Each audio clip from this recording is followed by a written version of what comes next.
people's champion. Our mission is love, our vision is love. Jamaicans for justice, the people's champion, champion, champion. Justice, justice for all. Justice under the law. Justice, Jamaica demand. Right to life, right to liberty. Justice, justice for all. Justice under the law. Justice, the people demand. Right to life and security. Oh, what a joy. Oh, what a peace. How great this country could be. Happy Tuesday. Welcome to another episode of Let's Start Justice with the Jamaicans for Justice team. But it's a team of one today because Jade Williams, my co-host and our policy and advocacy specialist, is out in the field doing a community intervention, and I believe that is being done with the Domestic Violence Intervention Center that is with the Jamaica Constabulary Force. My name is Michael Jackson, Executive Director of JFJ. All right, we're also joined in studio by Mr. Stuart Jacobs. We won't have Mr. Jacobs on just as yet, but just letting you know that we do have him as a guest and we will get to him shortly. But before we get into the program for today, just some housekeeping matters as we normally do. We're focusing on the topic of safeguarding child's rights in the country and the role of the family and communities. And, it's such an important topic. And sometimes you listen to the news headlines and the stories and the lived experiences of people. It's a little bit shocking and you wonder how these things can happen in the country. So we're going to be getting into that. The last 15 minutes of the program, we're going to be discussing that CARICOM Heads of Government meeting that was had yesterday at the Jamaica Pegasus Hotel, ably hosted by our Prime Minister, the Most Honorable Andrew Holness. And we saw, for example, the chairman of the CARICOM making announcements and so on. So we will discuss that and the matter of the legal claim being pursued by JFJ and Stand Up for Jamaica. We'll also be discussing that 15 minutes. But before we get into those areas, just recapping some of the human rights issues that arose in the news cycle last week. We heard from the opposition spokesperson on justice, Donna Scott Motley, a proposal that would see the fines that can be imposed by parish court judges being moved from Jamaica $1 million to $5 million. To put in perspective for our listeners, there are 5 court levels in Jamaica, and the parish court, which would be our second court level, there are limitations that the parish court judges must adhere to. And the limitations that I speak of is the fines that can be imposed at that court level, which is moving from $250,000 some years ago to the now existing $1 million. The parish court judges can't impose more than 3 years term of imprisonment, I believe, as well. As we talk about reducing the court backlog, in other words, freeing up the space so that you can have more matters being heard on a timely basis, so more people can get justice. Donna Scott Motley made that proposal, and we saw where Justice Minister, the Honorable Delroy Chuck, responded favorably to say this is something that the government had been looking at from before and certainly would be considering as well. The other thing coming out from last week's news cycle, which I believe is worth mentioning, we saw where the Standing Finance Committee met last week, Tuesday, and you heard from the different cabinet ministers what they're proposing to spend each for the year, actually. And what jumped out at me is the Ministry of Constitutional and Legal Affairs and the fact that they are proposing some $100 million to assist with the public education needed among the citizenry so that we know what we mean by constitutional reform. We have a sense of our governance structure and so on. I think my only caution listening to the minister, though, is that the bill to replace the monarchy that will see our own version of a president will be tabled at some point in April. I think my question to the minister and the ministry is that sufficient time for the public to have a sense of what we mean, what we're replacing the king with. The minister did note, following some questions from Julian Robinson, that there is that 3-month period, based on the time you have within the House to deliberate, especially entrenched provisions, because a referendum will be needed. You can't touch anything for at least 3 months in between and so on. I still don't think that is sufficient time. So I'm very keen from a JFJ perspective of looking what that public education looks like, especially when we see people having little to no knowledge on our governance structure in the country. You have to talk about improving that knowledge before there can be full appreciation of what you're replacing the king with. So, a little bit of area of concern there, but we are heartened of that allocation of the $100 million that we will see towards the public education campaign necessary. All right, so let's move on. We do have a Did You Know segment for today. Very, very long, and I won't try to read that because my eyesight is not as good as Jade's. So it's coming from the Charter of Fundamental Rights and Freedom. This is where all your rights are in the Constitution, and it speaks to Section 13, subsection 3K. And it's really speaking to the importance of child rights, what the rights are of a child on the basis of them being a minor. It speaks to the collective responsibility of all of us, the family, the society, and the state, that everything in our country, all the laws must ensure that our children are protected from exploitation, from abuse, and that is why you find that the Child Care and Protection Act, which is a statutory law, ensures that our children are protected from child labor, sexual abuse, any assault, and their rights and dignity are so protected. And that is anchored again in Section 13, subsection 3K of our Constitution. So all the children who may be listening, or the parents listening in, it means that your child, they have right to privacy.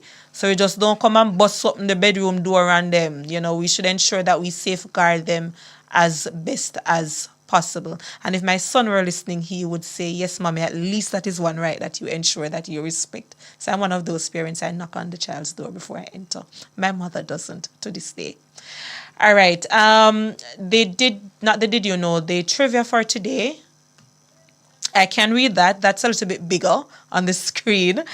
And the question is, to win a credit, in what year was the Center for Investigation of Sexual Offenses and Child Abuse, we commonly call it SISOCA, what year was that established within the Jamaica Constabulary Force? And if you answer that question correctly, I think, Vanessa, we have what, $500 credit?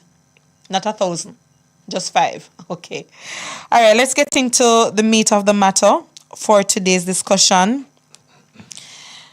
Last week we started with an update of a case that we read in the paper, and it spoke to a young 16-year-old girl. And having read the headline and the article, Mr. Jacobs, the question that came to our mind, this young lady has lived an entire adult life. 16, and when you look, I can't even use the word of boyfriend that is here, because this is sexual exploitation. 2 adult men, one an ex, one a current partner, for lack of a better term. And both apparently were involved in criminal activities down by Westmoreland side. And she was working, because how the headline introduced her was 16-year-old waitress. And the question that came to mind, the matter of child labor. How is this child not in school? Where is the parent or parents? Where are they? She was apparently living with her grandmother. The conversation about poverty comes in, and whether or not we can continue to say that that is sufficient reason for these types of injustices that we see. The question also came to our minds: where was the community, the village, if you will? And based on that, we're going to be discussing today the role of families and communities in safeguarding the rights of our children. And we're going to be joined by ACP Clifford Chambers, who is online for Era One. And we're also joined by Mr. Stuart Jacobs, and you're the president of the National Parent Association of Jamaica. Yes, I am. Thank you so much, Mr. Jacobs. ACP Chambers, you're online? Yes, I'm online. I was just unmuting just now. Yes. Good afternoon to you, ma'am. Good afternoon. Thank you so much to both of you for joining. Let me start with you, ACP, because I listened to you on another radio program, and you outlined some of the good work being done by the JCF in this regard, but some of the challenges. If you could just recap for our listeners this particular case and some of the issues that came to the fore as you are undertaking your investigation. Right. So some of the issues that we have in this particular case and in the parish of Westmoreland in the main is children who are bearing children and children who are in circumstances and environment that doesn't augurs well for them in terms of the foundations that should be there. That they need to learn, that they need to adopt, that they need to be a part of them. Those not being provided by what I would consider to be the family setting. We know of the nuclear family, we know of the extended family, but the issues we're having here is that a lot of those basic knowledge, know-how are not being extended to some of these children. And so we have children having children, we have children who are being exposed to moral danger. We have children, child care and protection. And so it makes their lives risky, and so put a larger burden on us as law enforcement to help them to get it right. Mm-hmm. And, you might have heard mention made of the recent case where a 16-year-old was shot and killed. And this is a 16-year-old who obviously had intimate relationship as a minor, obviously. And we know that the age of sexual consent in Jamaica is 16, because the person who has been arrested and charged for that offense is her ex-boyfriend. And so she has been killed. Her current boyfriend, who is an adult in his 30s, nursed gunshot wounds and actually was a person of interest in some investigations that were being undertaken by detectives in the corporate area. So we do have issues with regards to our children, and the way forward is not just us as law enforcement, but we have to take a communitarianism approach if we want to empower, if we want to add value, if we want to make the children of today be better men and women of tomorrow. Thank you, ACP. Mr. Jacobs, we're going to take the break, but when we come back, I just want to get your perspective, whether or not this was a surprising development, if you will, and just your views on it. Sure. We take the break. Imagine your advertising dollar reaching your Caribbean and diaspora target beyond borders in a single rotation. It happens only on the bridge. Call now to advertise 876-669-5000. Tune in, log on and download the Bridge 99 FM app on your mobile device or tablet from the Google Play Store or Apple App Store. That's the Bridge 99 FM, all one word, in the Google Play Store and Apple App Store. The Bridge 99 FM, Caribbean vibes amplified. Download now. At MOJ, Ministry of Justice, come access quality service to keep order within the nation. We facilitate good relation, legal aid in your pocket. A little is child diversion for you to need expertise. Victim service we help you cope with grief. Restorative justice, build back the peace. No matter where you come from, how we say justice for all Jamaicans. MOJ, Ministry of Justice. Come, access quality service. MOJ, taking justice to the people of Jamaica. Out of many, we are one. One Jamaica on the Bridge 99 FM.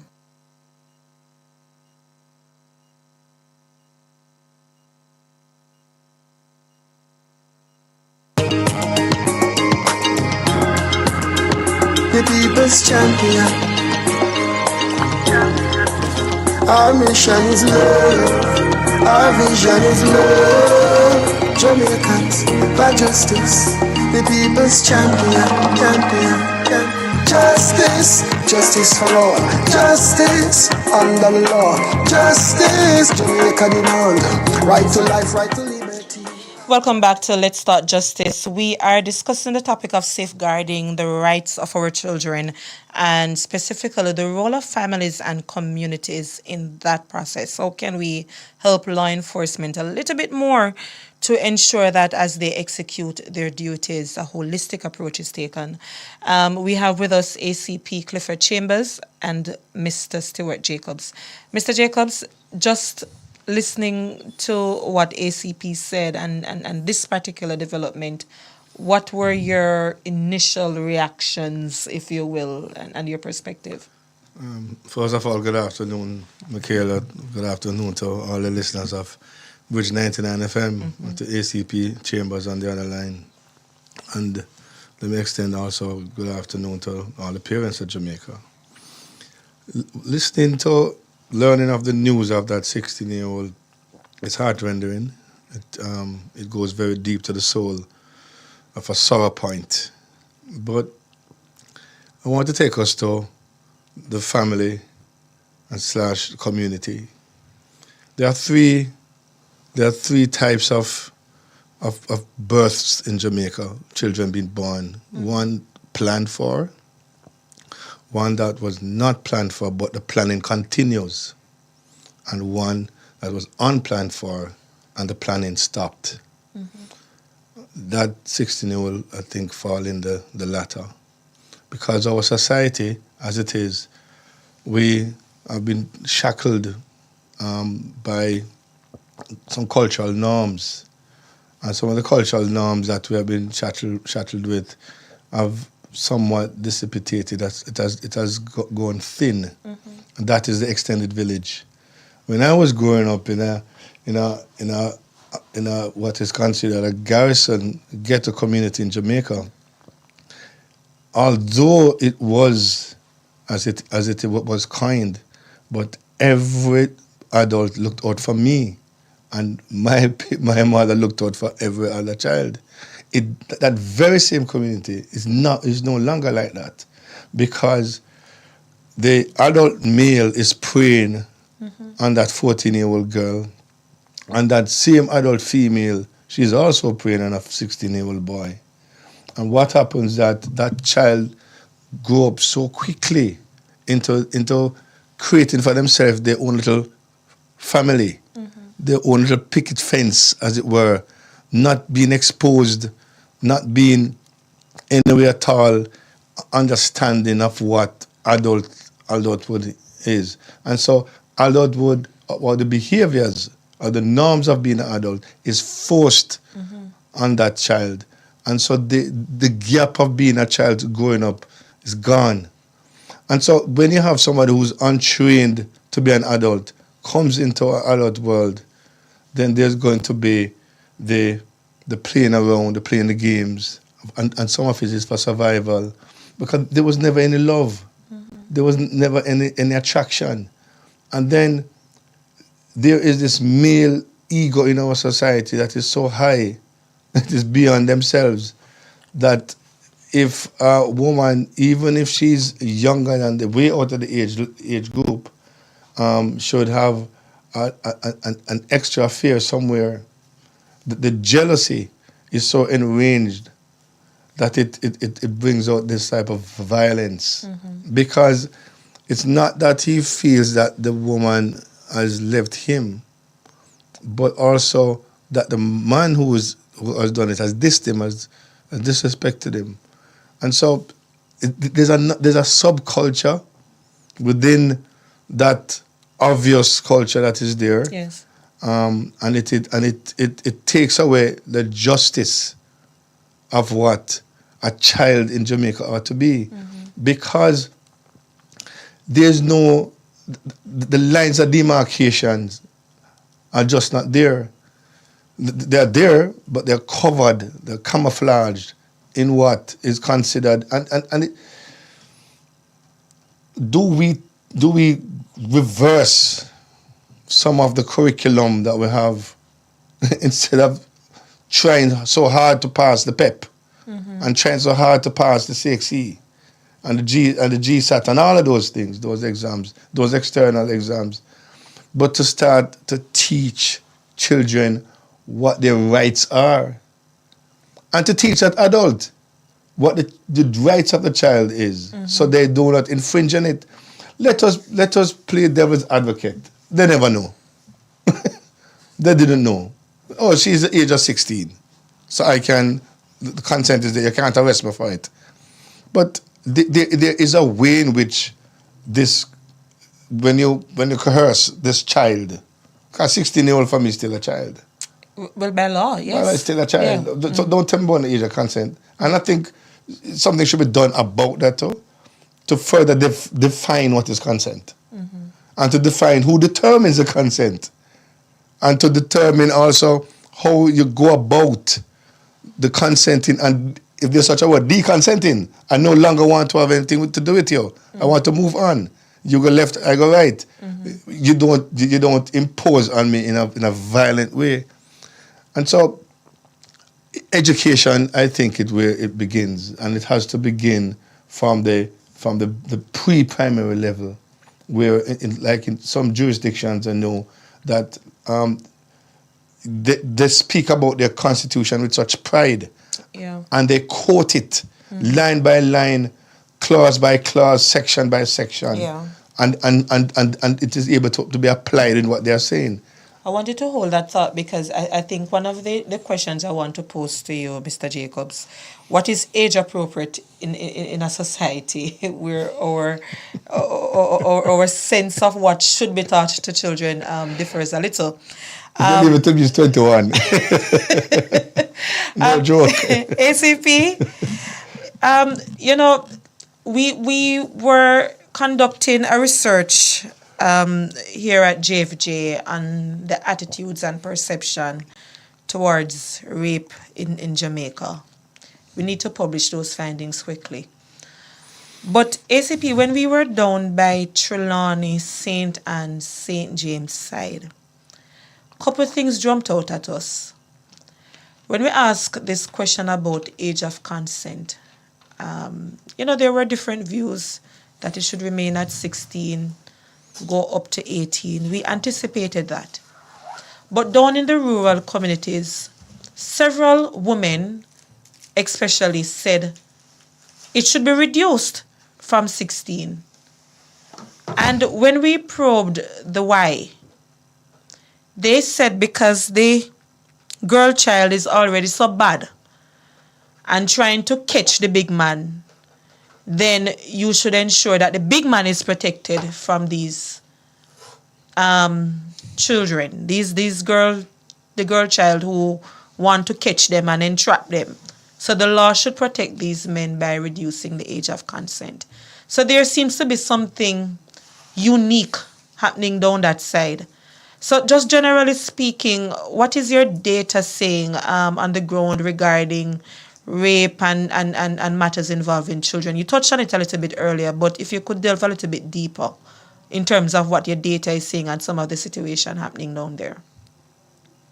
Right. So based on the arguments, what I'm seeing obviously is a breakdown in societal norms, because there's no way that one should, in our current society, speaking about reducing any age of consent. So just quickly before I get to the statistics, I can agree that legislation kind of makes things a little bit confusing. And I'll add that the comment made by my colleague there with regards to education for the parents. It's very, very important because one do not understand that they have a role as it relates to the upbringing of their children and that they can be charged criminally if they don't live up to the rules. So even that mother can be charged for an offense for allowing a child to be in need of care and protection just by comments like that. And so we're seeing the gaps as it relates to the age of consent, which is 16. We're seeing the issue as to the age at which a person can be charged criminally, which is above 12. Under 12, you can't commit an offense. We've seen the age of adulthood where you can vote, 18. And so we have these issues and different legislation give different things. So with regards to offenses such as rape and having sex with a person under the age of 16, in Trelawney, the parish that you referred, it is prevalent.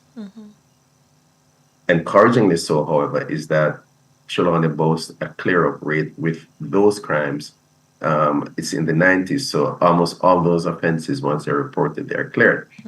So with regards to sexual-related offenses, it appears to be an accepted norm where mostly the female seems not to have much of an issue. And even some of the reports are made only because like an auntie or a grandmother or someone say, no, this is not right, and push for it to be reported. And so we have these issues. The social intervention model that was mentioned before, where we speak of a community raising a child, that's how we grew up in rural Jamaica. But we have to accept the dynamics of changes. Now you have high-rise building. We are now moving like in a first world country. You may live in an apartment and you don't even know your neighbor. And so it speaks to the importance of the primary nucleus of who we are, which is the mother, father. And so it is important that the comment made earlier on about education of the parents is important, because you can still own one of these apartment complex and you're still not a parent, because a parent is not necessarily a person who just have a child. You have to understand your roles and your responsibility and liability if you don't live up to your roles and responsibility. So having a formal education system there will help.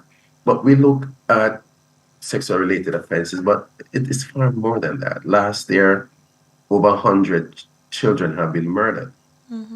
Last year, over 12 children have been arrested and charged for murder, similar to shooting. So most of these major offenses are being committed by and are being committed on children. So we kind of have a bigger problem. Children are being recruited into gangs, and that only happens if that vacuum is created where the proper parenting or the proper social agents to capture the mindset of the child is just not there, whether it be the home, whether it be church, whether it be the school. And so we do not have these social agencies in the community that lends itself to look at the children who are vulnerable and to get them in. And so we have a lot of agencies in the JCF, like the Community Safety and Security Branch, that, we do have those meetings. We have widely publicized meetings. We have community walkthrough. We have police youth club and a number of entities that we try to see how best we can have that mesh, that net, to guard against these children who, from the home, are not exposed to the proper care that they should be, and to say we can help from a communitarianism approach to, ensure that they themselves are not, they don't fall to be the worst or to be a part of a criminal organization and so on. So, but with regards to what you asked, ACP, hold that thought for me so you can finish out. Because we have to take the break. I don't want Bridge to remove me off air because they have to make the money. Hungry for deals? Get the new Crunch Sandwich Combo from KFC for just $600. A finger-licking good deal. The time by KFC is 1:30. Capital Betting is the only independently licensed bookmaker in Jamaica. We offer win, place, show, exacta, quinella, and many other types of betting options. Capital Betting even allows you to bet just one horse per race. That's right, you can buy just one horse to place. No need to pad your ticket if you don't want to. Capital Betting has over 21 locations island-wide, with more coming soon. We're open from 7 a.m. until the close of the last race, with instant payouts on all bets. Visit us today. Capital Betting, the better bet. Must be 18 or older to play. Play responsibly. KFC! New crunch sandwich from KFC. Great flavor, great price, it's for me. KFC signature, hot and spicy. Chicken with the lettuce, mayo, fries and Pepsi. We've got you covered when you're hungry. The new crunch sandwich from KFC. We've got you covered when you're hungry. The new crunch sandwich from KFC. Hungry for deals? Get the new crunch sandwich combo from KFC. A small hot and spicy chicken sandwich with lettuce and mayo, plus fries and a Pepsi for just $600. Also available in barbecue. A finger-licking good deal. KFC. JampJA.org. Mind your business, JA with Jump Online. Are your business? We keep your government in line. Use the MP tracker. If you watch how them a move, the account meter help them improve. Take action. Use the jump tool. Track your MP cause it work for you. Mind your business, JA with Jump Online. Let's monitor government at JampJA.org. Funded by the European Union and the UK International Development. Don't wanna leave, don't wanna go. We stay tuned to Bridge 99 Jamaica. Don't wanna leave, we stay tuned. Bridge 99 Jamaica.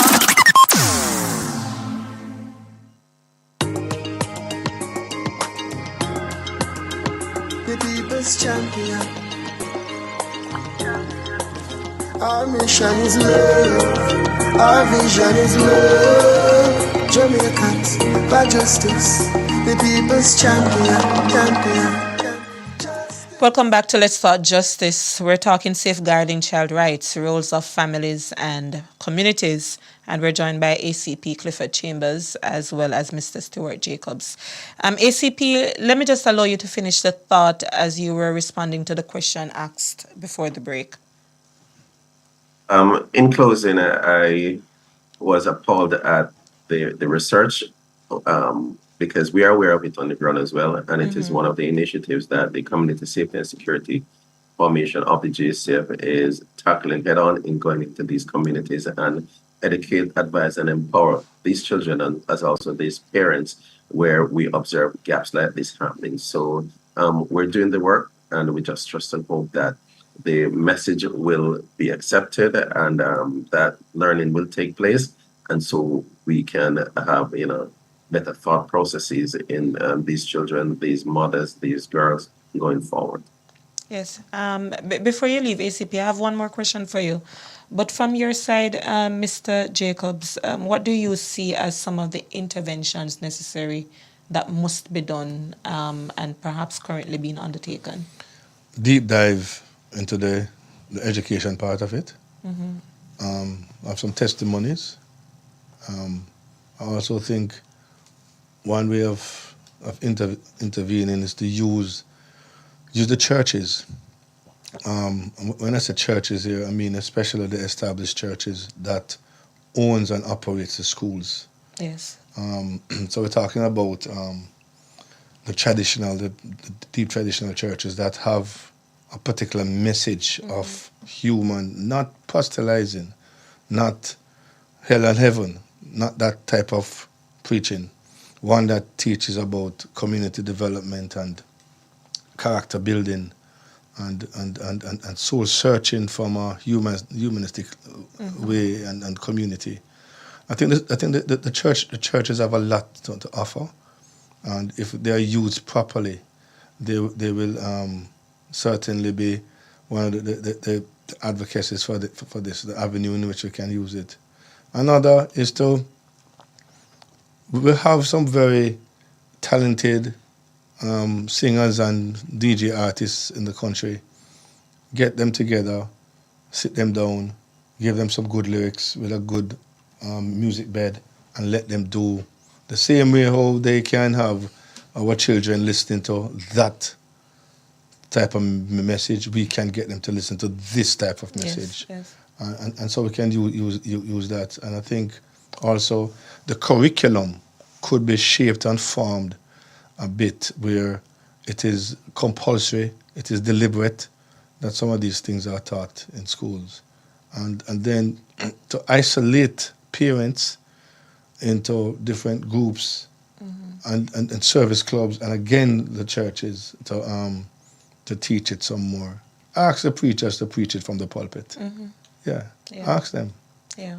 Mr. Jacobs, please stay with me a few more minutes. Sure, I want to engage you a little bit more. But ACP, before you go, another trend I see emerging in when we look at crimes involving our children is underage children are committing heinous crimes. You touched on it with the guns, but sexual assault is something. I don't know if it's the news headline bringing it to the fore or if it's something new emerging in society. But I recall a headline again down by I think St. James thereabout, one of those parishes. A child, I think 14 or 15 years old, police engaged him, asked him his name. He gave wrong name. He was involved in rape, it seemed. He gave wrong name. When the police found out his real name, apparently he was involved in a previous rape case. So I'm not sure if that is also another emerging trend or we're being alarmist based on the media headlines. I'm not sure if you can shed some light on that based on what is happening on the ground. Right. So generally speaking, and as we have all known, children live what they learn. We have to understand the dynamics of a criminal element, and you don't just become a criminal overnight. You do the little things, then you move up, then you move up. And what we have in Era 1, and I think it affects everywhere, is crimes and crime family tend to adopt and adapt.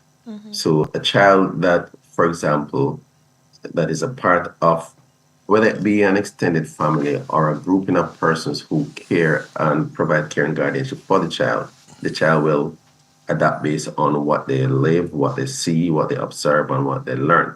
So if this child, for example, is living among criminals, among scammers, 99% of the time, if law enforcement or anyone who they presume to be in law enforcement say, "What's your name?" they're not going to give the correct name.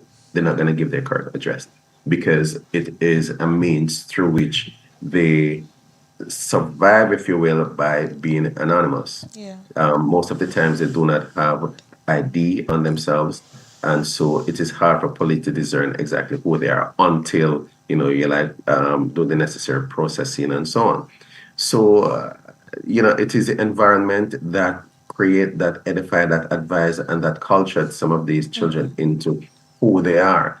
And so they don't even know some of the things that they are doing in terms of the extent. But with regards to committing a crime, they may see it as the norm because that is what is happening in and around them. Yes. Yeah, people even glorifying the scamming, accepting that it is something to be accepted, and they are of that view because of how it is accepted in and around their presence. So, in short, it is the environment that they are a part of that somehow develop their thought processes and advice how they respond and what they do and what they say, and their whole the way in which they generally have an outlook on life. Yeah, thank you so much, ACP. We appreciate it, and I hope we can join you to see what interventions we can support from our end. Really appreciate it. Have a good day. Thank you. You too. Bye. Thanks. Mr. Jacobs, you've been talking about parental intervention, and I just wanted to discuss with you for a few minutes. What more can be done? You were talking about separating and grouping the parents and having them being trained. Because, it's something that we debate here at JFJ as well, that some parents ought to be held criminally liable, depending on the nature. But we also recognize that there are other factors at play, and you don't want to criminalize, for example, poverty. So where do we go with engaging our parents? Let's pretend from the very beginning that you're dealing with a with a human who is oblivious to what is happening. Mm-hmm. Deep, high-seated ignorance. Pretend they don't know. And when you investigate, sometimes they genuinely don't know. Then there are other cases where it is seen as survival. Mm-hmm. Survival in a lot of ways. If you don't do it, then you have to move out of the community. If you stay in the community, you have to pay a price. Mm-hmm. And the price is a sacrifice in your child, yeah? Yes, especially communities with high levels of crime and gangs. And Yeah. gangs. Recruiting. And then there is another side of it. It happened to me, so it must happen to you. Mm. It happened to my sister, so it must happen to you. So the generation must continue. Nothing is wrong. And it's not because they're cruel, but it has become a changed norm. Because we have lost a bit, like 2 generations have lost high morals and ethics and values, and not wanting to blame, but I think successive curriculum builders have taken away from the curriculum the things that would lay the platform, the base structure. The intrinsic, the softer things. Mm-hmm. Yes. They took civics out of school. They took it out. They took education of storytelling out of the school, and our culture of Anansi and Brother Tukuma, those things, they took them out of the society. They took them away. What were they replaced with? They were replaced with Looney Tunes, Nickelodeon. Mm-hmm. They were replaced with other cultures that does not teach our values. Mm-hmm. And so a 32-year-old mother or father is that same parent in the inner city, and don't be fooled by it. It doesn't happen in inner city alone. These behaviors is not on the inner city alone. It's driven by poverty somewhat, but it is also driven by the lack of knowledge, and it's driven by the almighty living now, the fast way of life. I no longer will go home and season the meat for tomorrow and make the dumpling and peel the yam and peel the banana and go through an hour and a half of preparing a meal that no longer exists. But even things like the truancy officers, I remember my mom telling me when she was going to school back in the day, and if you don't reach school, you have somebody coming, where is the child? Yes. You don't really have that anymore. No. It's the teachers, I think, they have such burden. Yes. That they have to be playing the truancy officer to be calling a parent, where is your child today? Yes. They have to be playing social worker, and so I don't know. Guidance counselor. Everything, because you have one guidance counselor, for example, serving several schools. My mom is a teacher, so I'm speaking from a place of understanding. Right. One guidance counselor come Monday, Tuesday at her school, then Thursday, Friday at another school, and that type of rotation, and the issues are so deep. How do we fix some of those things? I hear the JTA president, for example, saying we need more social workers. So what more can be done though? Because children having children. Investments in more guidance counselors, because it's not been taught at home. The home has been lost. Yeah. The home has been lost. We have lost it. We have lost it to the fast lane. We have lost it to migration. We have lost it to the almighty dollar. We have lost it to social media. We have lost it to generation continuation. And so the school is where the last frontier to save the school, because if the education system can really buckle down and look at some of the know the root causes, but to spend the money where your mouth is, literally speaking, where your mouth is, and have more guidance counselors. Ideal for me, 1 in every 25. 1 in every 25. Because if you don't do it now, you're going to be in serious problem. Watching the money, but you're not recognizing that in the long-term society. 1 in every 25 students in the school. It's all dependent on the school also, and the trend of behavior within the school, which is coming from usually the community that embeds itself around the school. So to fortify yourself from this behavior coming in and going back out, and the cycle continues, is to have stronger guidance counselors in schools. Yeah. All right, last word from you, Mr. Jacobs, before we have to close. Know your rights, and a lot of people went through a lot of injustice to themselves for us to have what we consider a justice system. And I'd like to congratulate Jamaicans for Justice for what you have been doing. You're not just in the news for when the election comes around, but for other things. And what you have done is to keep us on the even keel, and you have made the rudder of our ship as far as knowing our rights to come out to the front that we are not taking advantage of. We need more people like you, Michaela, that dedicate yourself to looking at those the voiceless and giving real justice a chance. So continue to do so. Thank you so much. And just to say that NIA, National Integrity Action, they had a Democracy in School club. So I look forward to talking to the Principal Director, Daniel Archer, on that and how we can help to bolster. But thank you so much, Mr. Jacobs, and we shall speak more. Definitely. All right, have a great day. Thank you. We take the break and then we come back to talk Haiti, as well as Dr. Lloyd Barnett's book on explaining the Constitution to Jamaicans.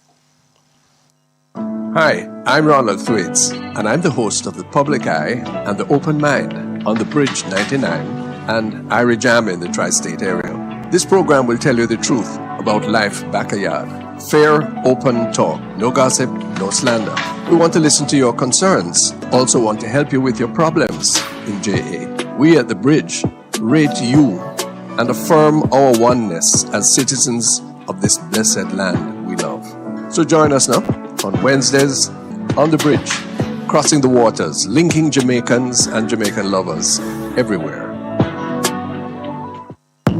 Up and Go, the Diaspora's #1 morning show, right here on The Bridge 99 FM. Up and Go brings borderless connections in real time and covers the latest news, people's views, and entertainment features like no other.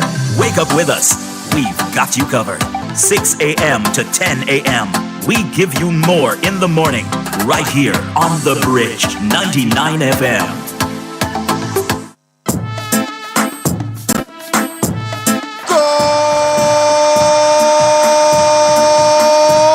The beautiful game. There's a chance for a woman. Oh, they've scored! I do not believe what I've just seen. Football's finest. He scored! Oh, Troy Deeney has scored! Game time, powered by AnyBet. El Capitano! El Capitano! Fridays, 12 noon to 1 p.m. Alexis at the back post, but discussions, analysis, predictions, and odds that make you the winner. Only on The Bridge 99 FM. Whatever you need, a fireman! Messi's the man to call! AnyBet, your best bet. Watch the man, you don't know this advice I present for The Bridge 99 FM connecting. We said that station, you're a leader. I will say, give him like a time, a little feature. Under the moonlight and Santa Mina. The Bridge 99 FM, Diana representing. The people's champion. Our mission is love. Our vision is love. Jamaicans for justice. Welcome back to Let's Start Justice. In the next couple of minutes, I just want to share some thoughts with our listeners on some developments. So, firstly, Dr. Lloyd Barnett, constitutional expert, as he's often referred to, we had the opportunity to attend his launch last week, where Dr. Barnett wrote a second edition of his book explaining the structure of the Constitution. And some new developments are there, breaking down local government structure, what is in the Constitution, some key questions that you should be thinking about. He speaks to, for example, areas right to jury trial, which we don't have in our Constitution. The question is, as you heard recommendations coming from Bert Samuels and Clyde Williams last week, should we have that entrenched in our Constitution as a right to trial rather than the abolition of it as being recommended by some. Very, very good book. I do recommend people to read it. It speaks about the structure of the Senate and these key things that really helps you understand your constitutional rights, but the structure, power and authority of our government. And I'm shameless in plugging this. JFJ also has a Know Your Rights book that you can get. Ours is a little bit different in focus because it spells out your constitutional rights to you. What is in the Charter of Fundamental Rights and Freedom, your right to vote, freedom of religion and so on. Very good book from JFJ as well. And just to indicate, you also have another book written by Justice David Batts, who is a judge at the Supreme Court level, that speaks the Constitution. So 3 books that I know of, and I can say, based on the reputation of Justice Batts, very good book. I haven't had the opportunity to read as yet. I've looked at Dr. Barnett's book, very good book, and I can say that JFJ's book is also a very good book. So please take all 3 because the perspectives will be a little bit different, and then when you read them, it's so important for you to know your Constitution, and you can say, I have a constitutional right to this according to section here, because once you know your rights, it's very difficult for people to breach them, especially the state, and then we can stand up a little bit more based on what we know we are supposed to be getting. And last week you heard us having a discussion, should we be looking at our social and economic rights, for example? And these books will give you a greater perspective in understanding what is and what ought to be. Now, and by the way, I'm just sharing this news, not for entertainment purposes, because I'm not a fan of the artist. So Vybz Kartel, for those who are following the news cycle, his particular matter will be, the judgment will be coming from the Privy Council on Thursday, March 14th, I think about 11 a.m. Jamaica time. You should have a sense of what that is. And I'm only mentioning it here from JFJ because of the jury issue that you see coming out. Because when you look at what the judges by Privy Council were looking at, it seemed to be the issue of the jury and, how the jury was managed during that process may or may not lead to that conviction being overturned. So very key developments there. But I do take note that there are some aspects of our system and how jury management was certainly in question following the deliberations and the oral delivery that we heard with the Privy Council appeal on behalf of Kartel and his co-convicts. Now, Haiti. For those who are paying attention to the news cycle, you would recognize that our Prime Minister, Andrew Holness, hosted CARICOM heads of government here yesterday at the Jamaica Pegasus Hotel. And the chairman of CARICOM, Dr. Irfan Ali, made some announcements. And I want to quickly point out, by the way, you had others who were there, Prime Minister Mia Mottley of Barbados, former Prime Minister of Bahamas, Perry Christie, Bruce Golding, as well as other dignitaries, ambassadors and so on. For example, Ambassador Noah Perry. Several diplomats were there, as well as representation from Haiti. We also had the U.S. Secretary of State, Blinken, was there as well. What were some of the things that came about that I found to be of interest? Now, there is a transitional presidential council that is to be established.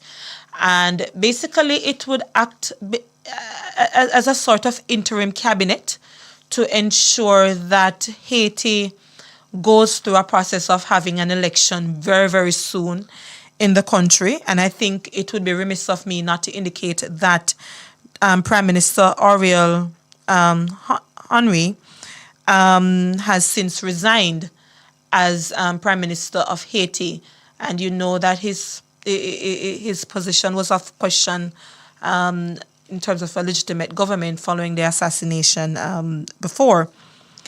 Now, with the Transitional Presidential Council, it will have 7 voting members stemming from political party and 2 non-voting members from civil society and the interfaith community.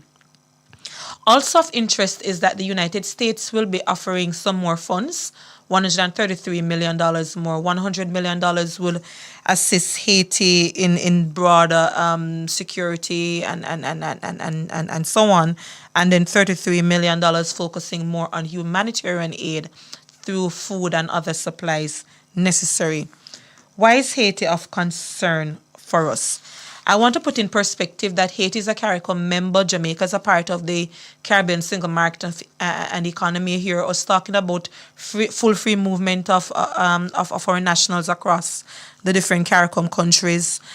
And, I think we need to ensure that Haiti, the first free black nation, is supported. It's overrun by gangs now. Jamaica has a critical role to play. But what was interesting, listening though to the discussion, at no point we heard the matter of refugee status coming out of that deliberation yesterday. Several news reporters, Kimon Francis from the Jamaica Gleaner, for example, asked the question, where are you at CARICOM with the refugee issue happening?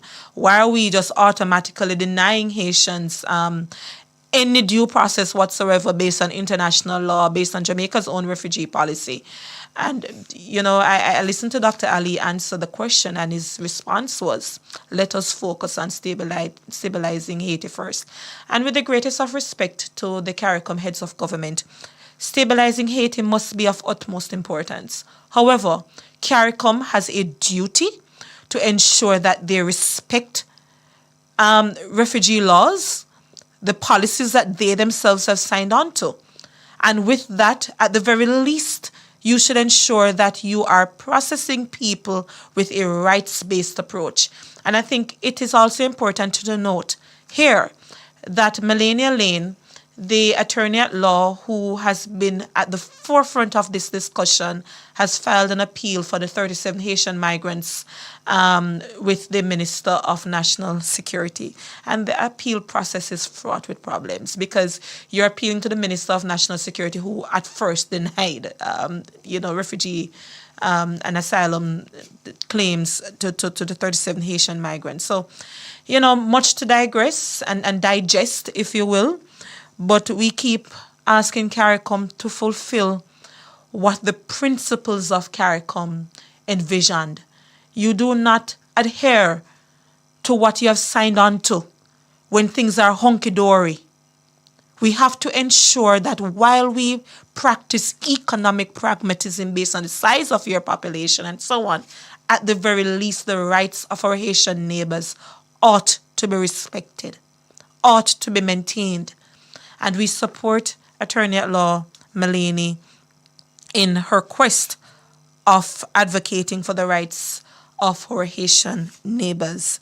And the very last thing I want to point out in the next couple of seconds is that we heard from Pernell Charles Jr., the Minister of Labour and Social Security, that the Occupation Safety and Health Act will be tabled sometime soon. Decades have passed since that promise of the OSHA. And the OSHA, by the way, would ensure that labor laws and matters of diversity, responding and respecting to people's HIV status within the workplace setting is so respected. Very, very key, important bill there. And JFJ will, of course, be writing to Minister Charles to get an update on when we can expect that bill to be tabled. But I have to get off air now. It's now 2 o'clock and I'm out of time. But who is the winner of our trivia? Do we have a winner? No? So we will pay attention to our social media pages and ensure that we advise the winner. You have until end of day because it's very, very easy question to answer.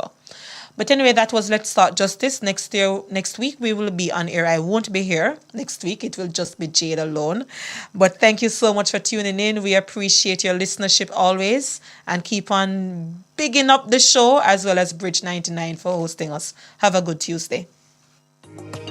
Jamaicans for justice, the people's champion. Justice for all. Justice under the law. Justice, Jamaica demand.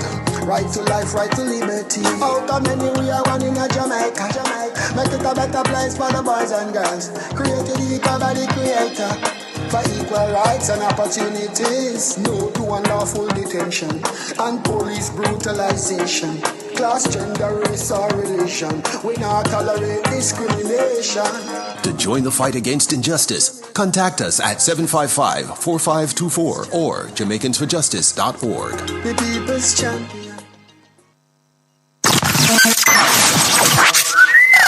You understand, I'm a maestro and I represent for which FM? Bridge FM, real rich FM. Catch the KFC sponsored hour on the Bridge 99 FM every Friday at 7 a.m. to 8 a.m. in Up and Go to the world.